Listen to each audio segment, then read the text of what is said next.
আমাদের বসত বাড়ি হুট করে হাকিম মেম্বার বিএনপির নেতা এবং বিএনপির সভাপতি আব্দুল লতিফ বারিক সহ আরও অনেকেই আমার বসত বাড়ি ভাঙচুর করে আমাদের বাচ্চার বই খাতা এবং টাকা পয়সা সম্পূর্ণ লুটপাট করে নিয়ে যায়।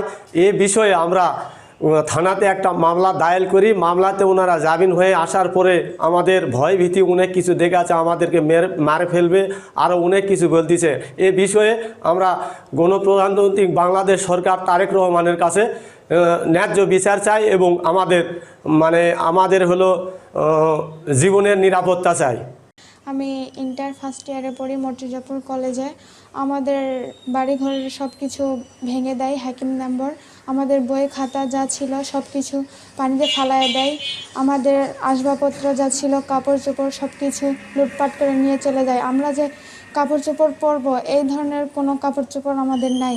আমরা খোলা আকাশের নিচে আছি, আমাদের পড়াশোনা হচ্ছে না, আমরা স্কুল কলেজে যাব তাও হচ্ছে না। আমি এটা চাই সরকারের কাছে যে আমাদের ন্যায্য বিচার করে দিই। আমাদের রবিবারে সকালে আমার স্বামী কেউ ছিল না, আমাদের বাড়ি যায় হাকিম নাম্বার ওর দলবল সহকারে সবাই যায় আমার বাড়ি ভাঙচুর করে, এমনকি আমাকে ম্যাপ ধরা করে। আমি যখন বাধা দিই, আমার হ্যারি পাতিল চাউল ডাল সংসারের যত যা ঘরের 1.5 লাখ টাকা ছিল, আমার মেয়ের একটা গলার চেন ছিল, সবগুলা লুটপাটকে নিয়ে যাই। আমি সরকারের কাছে ন্যায্য বিচার চাই। আমরা কোন জায়গায় থাকবো? আমাদের সন্তান নিয়ে আমরা খোলা আকাশের নিচে আছি। আমি তারেক জিয়ার কাছে আমি ন্যায্য বিচার চাই, এটাই আমার। আমরা 1 বছর হচ্ছে আমরা 3টা পরিবার সেখানে বসত বাড়ি করি। ইতিমধ্যে হঠাৎ করে ইউপি সদস্য হাকিম নাম্বার সহ বিএনপির সদস্য লতিফ বারিক আরও কয়েকজন মিলে 20 থেকে 25 জন মিলে হঠাৎ সকালবেলা 8টার সময় আসে তারা ভাঙচুর শুরু করে।